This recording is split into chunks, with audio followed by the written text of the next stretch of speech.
Marcel, where are you going with that disc? You are not putting that on again. Marcel, okay, if you press that button, you are in very, very big trouble. Attention. Everybody stop what you're doing. It's time for The Unwritten Rule, a Mizzou sports podcast brought to you by the Believe Network, alongside Payton Haverman and Kenny Van Doren. Here is your host, Jack Knowlton.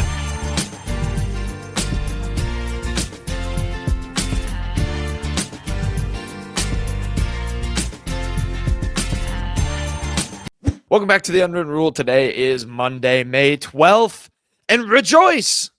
Payton, Kenny, Mizzou baseball will not go 0-30 or 0-31, I forget the number, in SEC play. They will not pull a Mizzou men's basketball from last year. They won. Not only did they win, they won twice. They beat Texas A&M in the first two games of their series. The third game is actually Sunday afternoon. We're recording this before the first pitch, but Mizzou baseball has a win. We do not have to hold off. I mean, I'm sure we're still going to do a postmortem and kind of talk about the whole situation and why it's gotten as bad as it's gotten this year after the season. But we don't have to do that talking about an 0-30 season. I'll let you two break it down. This is obviously just nice to get one on the board. Doesn't change, any facts overall about the year. But Mizzou baseball in the win column, Payton. They're not going to was it I can't remember. Would it have been a historical thing if they had gone completely over in SEC play? Yeah, it's never happened before. And too, like the last time it happened, like where a team went undefeated, defeated, or fully defeated, was in the '60s, and it was Vanderbilt. Okay. So I mean, it's nice to get a win, Payton. I guess I don't know if you don't have to break down the game per se, but how good is it to see for Mizzou baseball? And I guess, this is a good way we can talk about some of the things that have gone wrong, but it's nice to get in the record books there, Payton. Yeah, I mean, obviously, no, I'll be honest, I know a lot of people were like, oh, well, you might as well just go 0-30 at that point. After I watched Mizzou go 0 in basketball a couple of years ago, I really never cared to see any teams do it ever again. I did not have I wouldn't have gotten much satisfaction. A sixth side of me maybe would have been like, I want to just see like the fallout if they do it, but I didn't really want to see them do it. They didn't do it. A&M, really, it says more about them, I think, than it does about Mizzou. I mean, that was the game on Friday, which is not the one we have on screen currently, but that one, A&M took a pretty big lead early in the game. They were up 3 going into the 9th, and they threw the game away. I mean, shout out Caden Peer. He had the game-tying double in the 9th, but after that, I mean, it was A&M not fielding a ground ball cleanly and throwing it to the backstop. A wild pitch got another run in. Xavier Lovett, who was a former Aggie, actually, was who closed out the first win of the year, the first SEC win of the year. So a bit of revenge for him. And then, my goodness, the second game, Texas A&M, who, mind you, the preseason #1 team in the country. This was supposed to be a loaded team going on a bit of a revenge tour after their manager dipped out of A&M for Texas in pretty ugly fashion. They've not lived up to expectations this year. They're kind of on that postseason bubble from what I've seen. And they went out and got 2-hit by a team that had a staff ERA well above 9, if I'm not mistaken. Mizzou won 4-1. A&M didn't get a run until the 9th inning. The game ended with the bases loaded. Brock Lucas, he's got some good stuff this year. I know the ERA doesn't show it, but he's got some nasty stuff.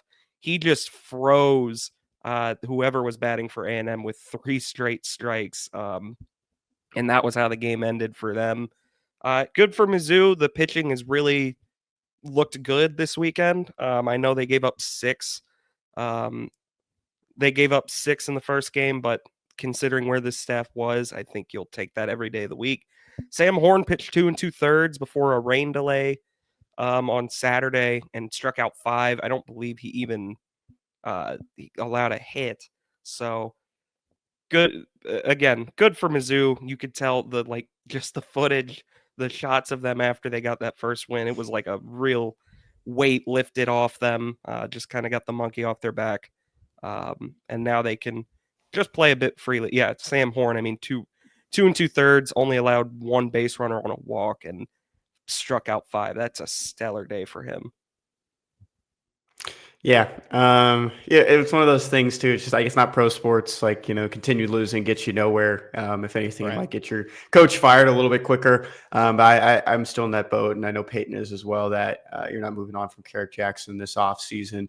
Kind of see how next year goes, and the seat is definitely very warm next year.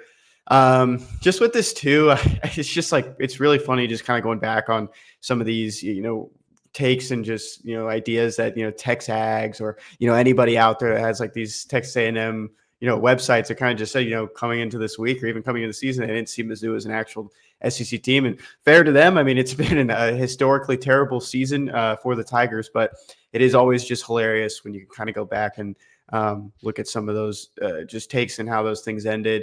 I think we made the joke on here, or we just made it off air too. Mizzou is in the SEC tournament no matter what, so they will have. Yeah, they were the first to clinch their seed. That's what we said. The 16th, yep.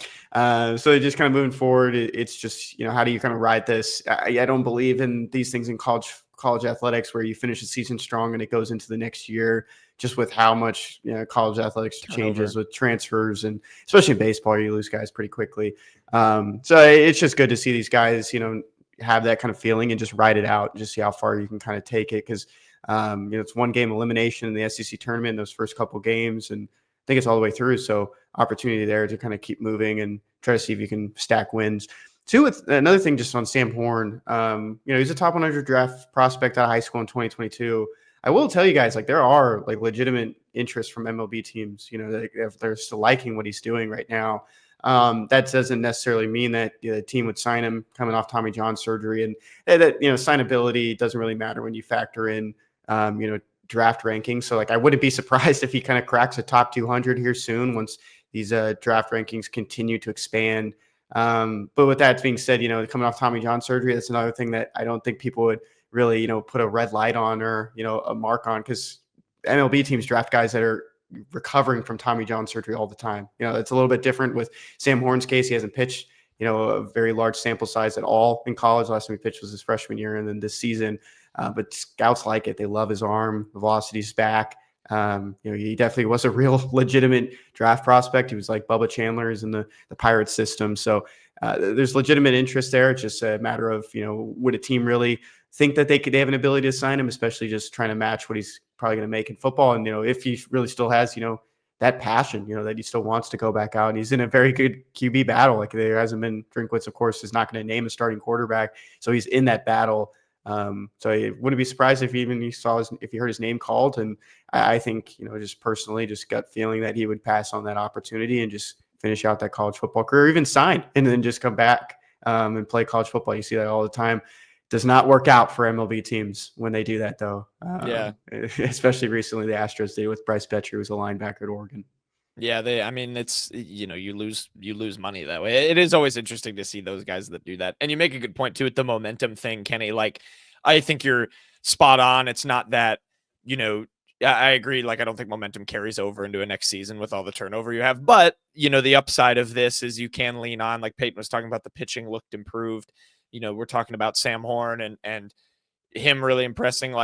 There are the things you kind of can take from this is, as you build toward the future, which guys are starting to stand out, seeming like they're finding their footing at the college level. Obviously, how much it'll help Mizzou from a team standpoint, still probably a long way off from that, but it's certainly good to see some individual improvement and how that can maybe carry over. And obviously, yeah, nice to see these guys keep fighting. I mean, we talked about this with softball too. They won their last series of the season against Georgia when, their year was over too. So obviously baseball, glad they could fight off going 0-30. So they get 2 wins over Texas A&M. Third game of that series is Sunday. They have one more against Mississippi State. Let's see how many wins they can rack up before they start the gauntlet of the SEC tournament. But great to see them get in the winning a win in the record books. Other news, we mentioned Mizzou men's basketball. We have good news on Mizzou men's basketball, the Mizzou men's basketball front. The first of which, Dickey Nutt is back. He's going to be back on the sidelines. This got announced a couple of days ago. He will return as an assistant coach. Obviously was diagnosed with cancer last winter, had to step away from the team, which was super sad news. I think he got, was cancer-free a couple months ago as well. And he's going to come back as an assistant coach. So love to see that, Payton, Kenny. I don't know if you have any thoughts on it analytics wise. Obviously it's just good news overall, but then give an update, Kenny, if you can, on the assistant coach GM situation. I know there hasn't been much movement, but great to have Dickey Nutt back on the sidelines. Obviously a huge part of this Mizzou men's basketball program. Yeah, he was still somewhat involved last season. I couldn't tell you obviously what specifically he was doing, but I know he was still kind of around the program. He was assistant to the head coach, so obviously was still in Dennis Gates' ear. Someone who, if I'm not mistaken, actually has been unexpectedly valuable on the recruiting trail. I believe he was the primary recruiter for Trent Burns. I think Burns even tweeted that he was excited that Dickey Nutt was coming back. So I think it's a good move. It's keeping some continuity. I know some people, myself included, are still kind of jaded at the way the season ended. I think staff turnover was good, honestly. I think losing someone like CY isn't the end of the world. But you do still want some continuity from a program that's been to 2 tournaments in 3 years. So I think it's a perfectly fine move to have just kept Dickey Nutt on staff. Yeah, the specifics there was he was diagnosed with cancer in February 2024, and then declared cancer-free in October 2024. So very quick. I mean, he beat the hell out of it. It was awesome to see. I really love the post too from his son when he would post photos of Dennis, even after losses, after tough stretches or anything like that. He would always, come and be there near the end of that season in 2024. And then throughout the summer, he'd be in the hospital there with Dickey. And everyone raves about, the Missouri hospital system too. So that's, a shout out to them, helping Dickey through that process. I think this was always in the back of the minds of a lot of people that this could be an option. You lose 2 assistants, you fill one of the voids with Stephen Wright, and they took their time trying to fill those spots. And there's familiarity with Steve Wright there with he's worked with Dennis Gates before, and Dickey Nutt has been with Dennis Gates forever, dating back even to their Florida State days. They've known each other for a long time, so just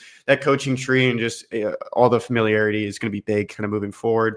And I don't think this is even a position that you fill now, the one that Dickey took over this past year. And you talk about being in his ear, there's shots from this past season where you can see Dickey Nutt, he's in the second row of coaches, the ones that are not the primary assistants. Right. And he's still in everybody's ear too, is saying what he's going to see, and kind of stepping back into that role as he's become more healthy. It'll be really great to see. But I don't think that's maybe a role that you fill with the assistant to the head coach or senior advisor. I think that was more so something that they opened up for him. But there's still some player development opportunities and positions they're trying to navigate. And on the GM front too, it's one of those things that no name is being leaked. It's a very serious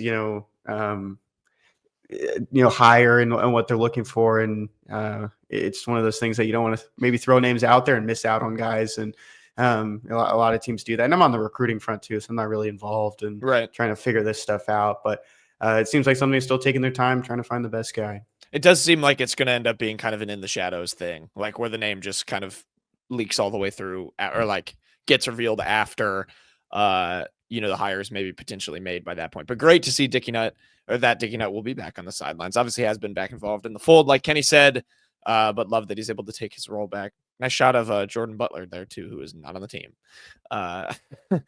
Other hoops note, this is really fun. I was super excited. We were talking about this off air when it got revealed. I'm glad we're talking about it now. There's going to be an alumni game this summer. June 14th is the date for it.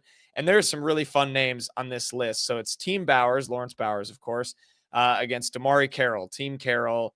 They're doing an alumni game in June. I think this is super cool, first and foremost. I mean, it goes right into the conversations we've been having about getting some of these past players back involved with the current program. And I think that can pay real big dividends for the way this team builds. That's all fine and dandy. The real fun of this is who's on which team and which team is better. I'm going to go through the names. I'll run through them quickly because there's football and basketball involved here, which I think makes it Really fun. So Team Bowers is, of course, Lawrence Bowers, Ricky Paulding, Doug Smith, Ricardo Ratliff, Tony Criswell, Jared Sutton, Jason Sutherland, Chase Kaufman, Henry Josie, Jeremy Macklin, Marcus Golden, Evan Boehm, and Martez Manuel, friend of the show. So you hear that they've got a bunch of football players. And then Team Carroll, Damari Carroll, of course, Melvin Booker, Kobe Brown, Demoy Hodge, Phil Pressey, Jeremiah Tillman, Trey Gamillion, Alden Smith, Kevin Rutland, Justin Britt, Ziggy Hood, Corby Jones, Justin Gage, and Brock Olivo. Super fun names on here, guys. What do you think of the game? I think we're at a consensus too which team we think will win. But I love this. I love all the players that are involved with this. I think it's gonna be super cool.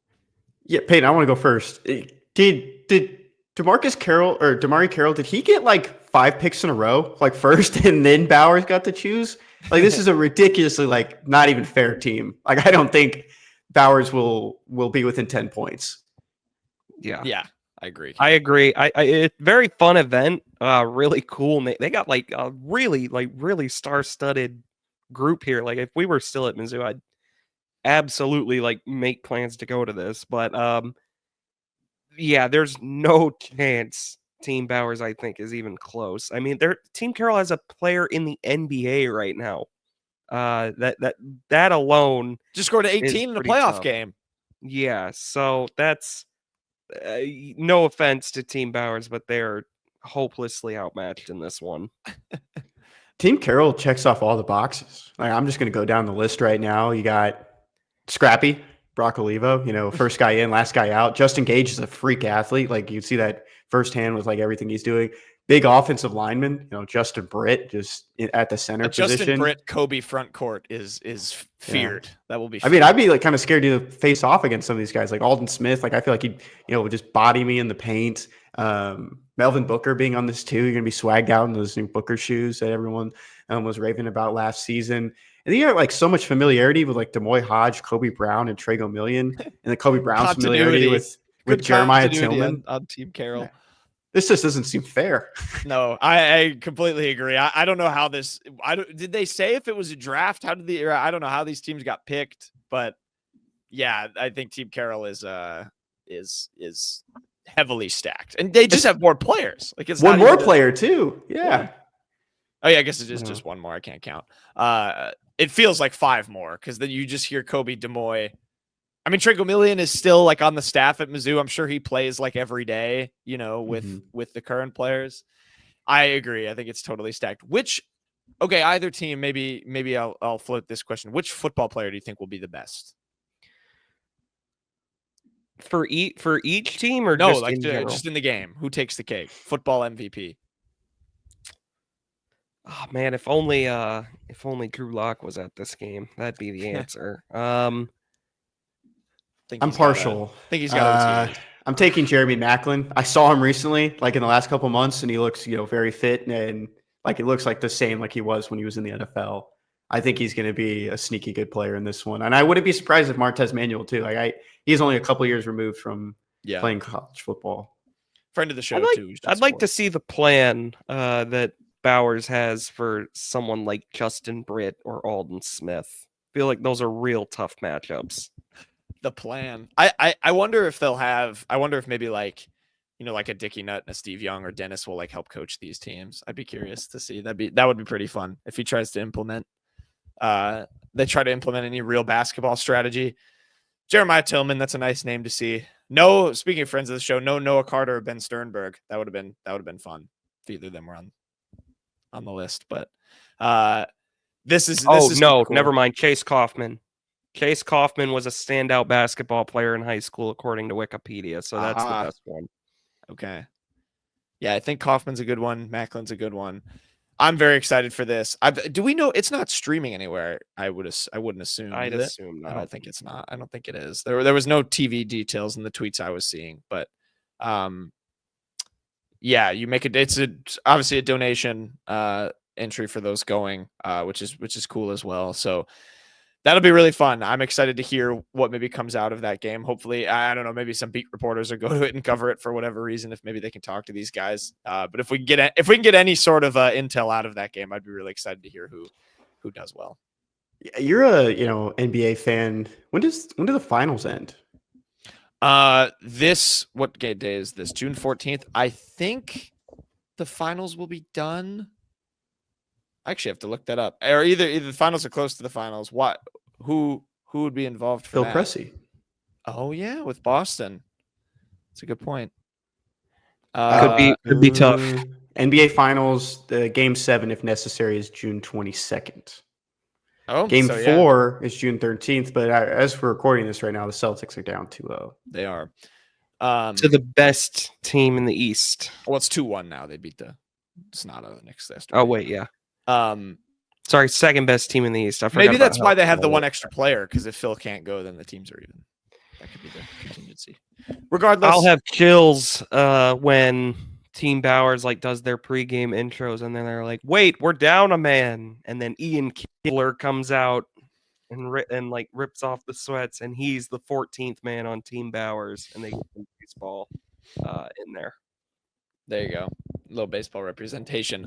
This will be super fun. Put in the comments if you want to discuss who you think is going to win. But I feel like on paper it's Team Carroll by a landslide. That was what I would go with. But no knock on Team Bowers. Maybe they're going to hear this talk and come out with something to prove maybe. But yeah, so Bowers Carroll alumni game. That's June 14th at Mizzou Arena. If you want to go, donation based entry to get in. Super exciting stuff.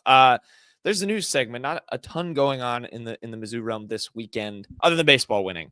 We'd love to see that. But we'll obviously have more news as it trickles through the rest of next week for Friday's show. But for now, we will finish the rest of this show with quick hits.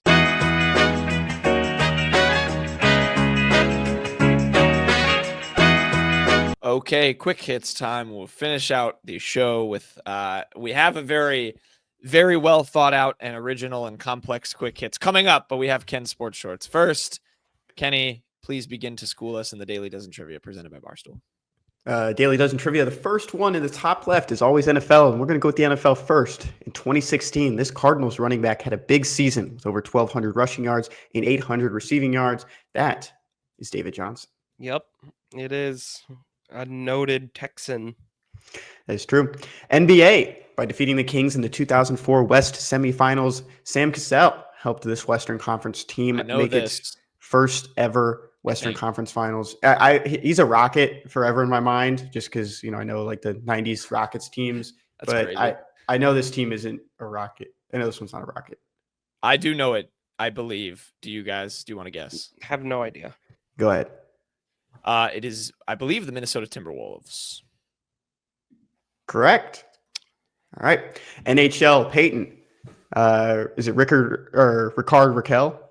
Mm-hmm. Was the regular season goals leader for this team that went to the 2017 Western Conference Finals. I think I actually know this one. Ooh, I'm not sure I do. Is it the Sharks?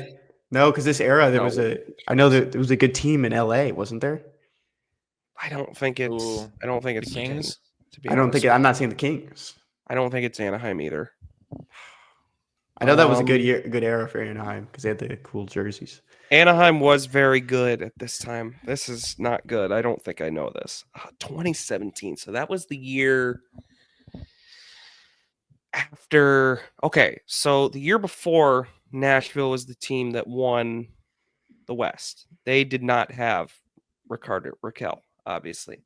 So the year after would have been San Jose, but San Jose I don't think had Raquel. I'm trying to think who San Jose beat to get to the Western Conference Finals. If only we had a self-proclaimed Sharks fan on this podcast that would remember such a thing. I do like the Sharks. Oh, in 2017. I thought they beat the Kings. Wouldn't be the Wild. Oh no, I think they lost to the Kings in the finals. No, we'll come back to this one. You guys keep mulling over on it. History. A defense attorney for O.J. Simpson, this American lawyer and businessman, dated Priscilla Presley before marrying Chris Houghton. I didn't even know that was her original name, and having multiple kids with her. You guys know this? Kardashian, correct? Yeah. Yes, it's Robert Kardashian. Celebrity mashup for our YouTube viewers. Little bonus for the YouTube. I have no idea. Just get this done as fast as you can. That's Kenny. Tom Holland. I don't think it is. How do you? Yeah, it is. I think it is. I think that's Tom Holland's ear. Like, Oh full yeah, face. yeah. Okay. And No idea. Very blue eyes. I'm pretty sure that's. Is it Killian? No, it's a woman. Oh yeah, you're right. I'm pretty sure it's the woman from what's that movie? Oh man, Forrest Gump. It's Robin Wright from Forrest Gump. Okay, go ahead. Oh, told you. Oh, I don't know how. Pretty sure. You know what? Let's go back to NHL. Let's do the Ducks. Let's do the Ducks. Yeah, Kenny's cheating. Nice. Anyways, I'm not cheating. You are. What did you look up type? these answers before we do this. I was No, I do not. I was looking it up while Kenny was. How do you not know that? Do you know who Robin Wright is? No, I don't know who that is. Okay, well that's. Have you seen Forrest Gump? She plays Jenny. Oh, didn't know that. Oh. Beverages. I didn't know it either, Ben. Escapes, There you go, refreshers, and spiked are varieties from this brand of malt drinks known for fruity alcohol beverages. All right, Need you an two, answer, come on. text me. Escapes, refreshers. I thought it was Coke. No, nope. Tropical drink? liqueurs in Columbia, Missouri. Spiked. We'll come back to it. Television. A man tried to order 55 burgers, 55 fries, 55 tacos, 55 burgers, 55 fries, fries, 55 tacos, 55 pies, 55 fills, 55 tenders, 100 pizzas, 100 tenders. and even more in this Netflix sketch comedy show. I think you should leave. Yes. Tim Robinson. Oh, Movies. So good. The 2003 comedy Malibu's Most Wanted starred this actor in the lead role as Brad B. Rad G. Gluckman. I have no idea. I've not seen Absolutely this movie. no idea. Way before us. Music. I can take myself dancing. Yeah. I can hold my hand. I can hold my own hand. Yeah. I can love me better than Yeah. you can. Our lyrics from this singer's 2023 hit song. I think you guys should know this. This is I actually don't know the title of it, but I know it's the Miley Cyrus song. It is Miley Cyrus. I actually don't know the title of it. Yeah, I knew that. It's Flowers. Flowers. Didn't know I that. can buy myself flowers. I Draw can my hold name in my this pen. hand. All right, do you All guys right, know I the bet beverage PFT one? submitted Okay, they that gave up. question. Yeah, we'll just give up. Beverages, Seagrams.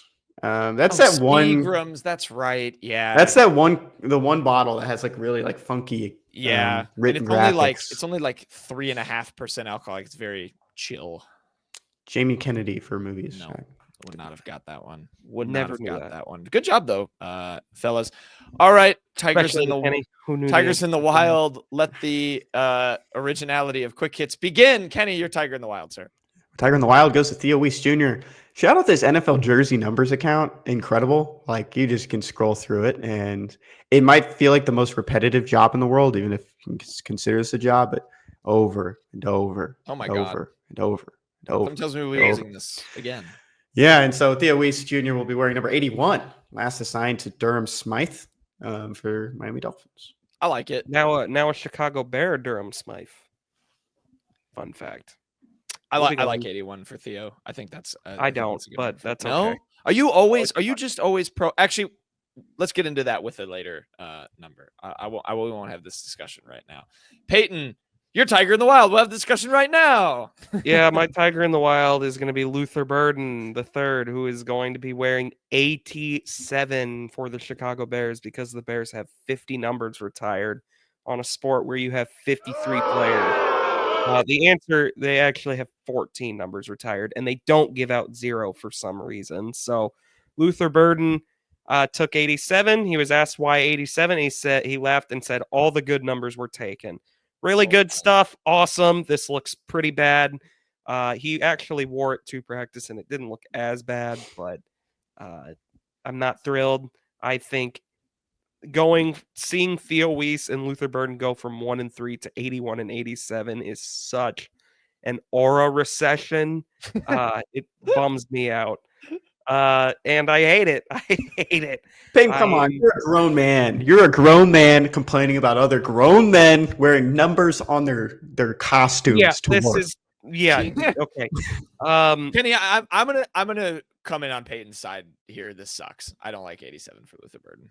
They're not set in stone. He's going to change it. They're going to kick whoever has 13 or 3 right now. Camp body named Maurice Alexander, I think is his name, that is wearing 13 for the Bears. I'd expect Luther to eventually snag that number, which is going to be a lot better.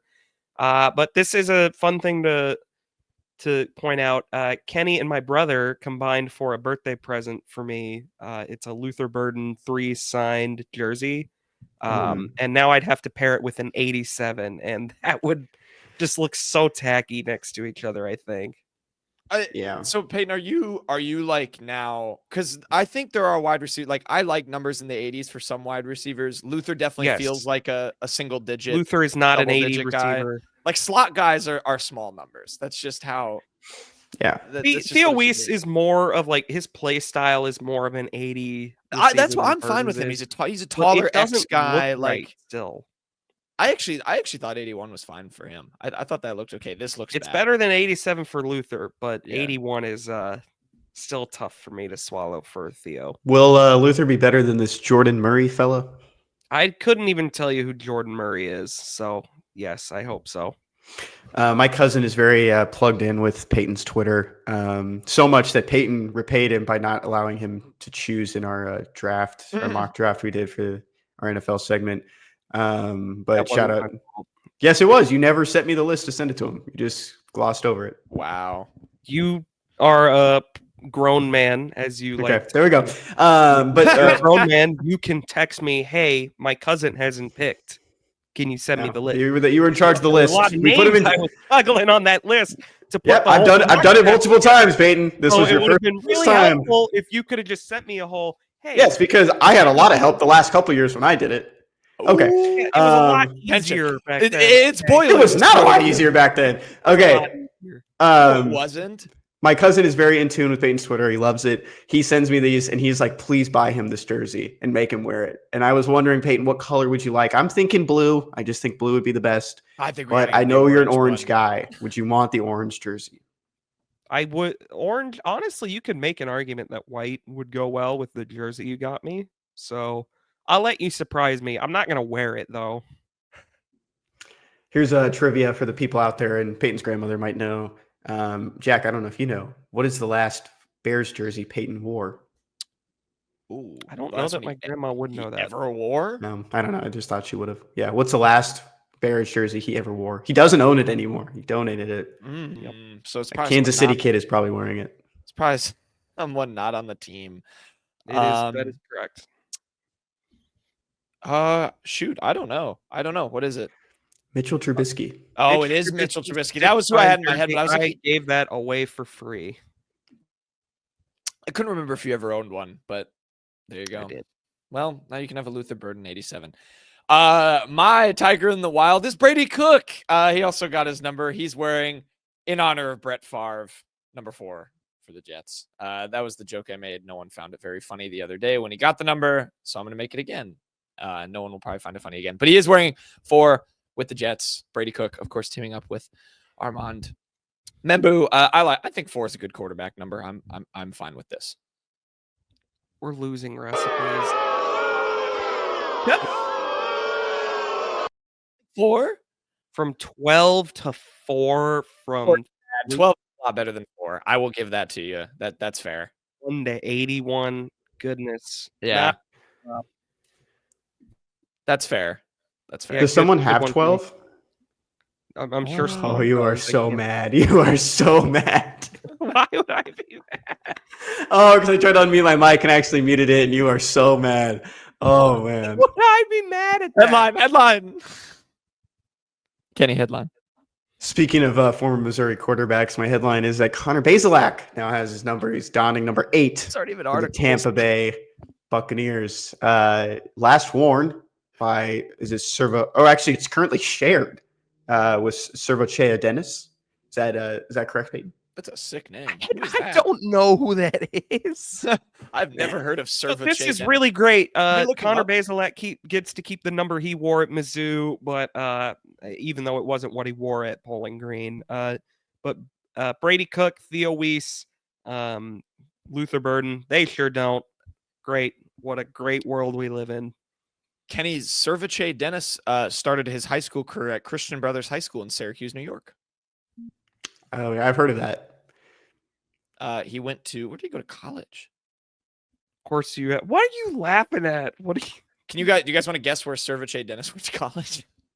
Delaware. Not really. Went to Pitt. Not really. Is he a quarterback? He is a no linebacker. I was gonna say, I feel like we would have heard that name at he played quarterback. He was a 5th round pick in 2023 for the Bucks. And now he has to share his number with an undrafted free agent. Yep. Brady Cook. Shout out Cerviche Dennis and Brady Cook. Payton, what? What do you gawking Shout at? out Brady Cook. Did I say Brady Cook? Connor Bazelak. Jesus. Anyways, Payton, your headline. My headline, which I was just given, I did not pick this. Maybe go on the dot. The New England Patriots have given Marcus Bryant number 52. There you go. Any thoughts on 52, guys? I think this is the best number of all of them. I think this is the most the most fitting. I don't know. No. Yeah, I mean 52 is what he wore at Mizzou. It's what he wore at SMU. So good for Marcus Bryant for getting to snag that one. It's a decent O-line number. Where's your O-line? Where's y'all's O-line number range? Where does it start and end for you? 50 to 76. 78. You don't no 80s for the O-lineman? No, like 89, 96. Oh my goodness. Can you imagine a left guard with 83? Yeah, that would be bad. I like the 50s, 50s and 60s on the interior. 70s low on the 50s outside. and low 70s are my favorite. I think 60s can work. Like a 66 is clean for like a left guard. A 65 even is 65 is probably the best, maybe the best. Or like not like a 61. Like a 61's not good. Mm-hmm. Not even like a 60 either. Like that's maybe like a backup center. Mm-hmm. Yeah, I agree with that. Look at us. We're making up as the show goes on. Yeah, this is so nice. We're bonding. Shut up, Payton. My headline this week is Nate Noel. He got number 38 for the Dolphins. Has Armand Membu not gotten his number? Why are we talking about Nate Noel's number? Kenny is researching. Yeah, okay, great. Nate Noel, 38. Armand Membu, 70. Why did we not put Armand Membu? Armand Membu is pretty solid. No. Like I said, low 70s is good. 70 is kind of... 70 is great. 70 I is like pretty 70. good. I would have like preferred 70. like a 75 for Armand, but not going to complain about 70.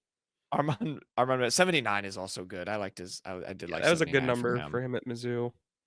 Armand Membu 70 for the Jets. Nate Noel is 38. We won't give Nate Noel not any time to spotlight. What's Marcus Carroll's number? I don't think he got. Did he get one? Is he on a team? I don't know. I don't think he is. I don't think he is. What is who is that long snapper? Johnny Walker. Johnny Walker 59. How about that? That's solid. I like 50s for edge rushers. Trey Flint did not get a number, as Kenny has just researched. Did Flag get one? No. No Corey Flag number. Jersey Numb has gotten. Christian Williams 75 for that's a good Williams. one. That's not bad. That's not bad at all. It's a good D tackle number. I like that. Yeah. 75 is good. 38 for a running back, by the way. Not my favorite, really. I'll be honest. I don't love it. What do you think the worst number position combo would be? Like that you could think 44 and quarterback? Yeah. 21 quarterback. I don't like 21 quarterback. I have a friend. Sam Horn, I'm messing with you. I have a friend who I know this is legit. I have a friend who like he's not a big football guy, but like he's aware of Mizzou and will watch some games or like has watched games with me. And Sam Horn played in one of them, and he saw him wear 21. And every time, we talk about Mizzou, he'll just be like, "Is one of your quarterbacks still wearing 21? Like, why?" I think this is going to be a take no one agrees with. 21 on Sam Horn. It's so unique. I honestly dig it. It's not like 33 or something. I almost dig 21 on a QB. No, it looks kind of cool. I can't get there. The inverse 12, it's like, I can see a world where 21 is good. I can't get there. I can't. I'd get a Horn 21 jersey if Sam Horn wound up starting. Oh, hefty lefty. I can't imagine why Kenny would be pulling that photo up. Because he's the only other quarterback I can think of that wore something in the Yeah, 20s. I get it. Hefty lefty. Yeah, Rest in right. peace. Jared Lorenzen. Yes, rest in peace. Awesome career. Yeah, he was very fun. His River Monsters highlights were so sick in the Arena League. All right. That's all we got. Nate Noel's wearing 38. My answer would be 42 in a running back. I hate the 40s numbers. What do you mean? Don't full screen me. You have a joke. Sorry, I forgot I was supposed to tell a joke. He doesn't even have one pulled up. He hasn't been on the show doc in 2 weeks. I was really invested in our jersey number talk. I'm not gonna lie. Guys, This is the guy who said this would one be a comes dumb from segment. our favorite TV series, The Today Show. This is a layup. What do you call a fibbing cat? Layup. Come on. This is a layup line. I don't know. A fibbing cat. What are types of cats, Jack? Think about it. Lion. Oh, a lion. Yeah, Boom! there you go. Nice, Kenny. He's back. He's back, folks. He's back. He's back. Okay, let's get All out of right, here. we're done. That's the show. We'll be back next week. This is what you get in May to June when there's nothing really much happening. You know, you just get, wait till we get to Mount Rushmore season. It's going to really kick off then. Payton's going to come in with like one name for one of our categories at some point. All right, that'll do it for the Unwritten Rule for Monday. Enjoy your week. I'm really excited for that charity game in June, by the way. And we'll be back. Maybe we'll have more jersey numbers to talk about. Maybe Trey Flint will finally get his. We'll find out next show. But thank you for watching, listening as always. We really appreciate it. And keep doing so. We'll be back on Friday. See you later.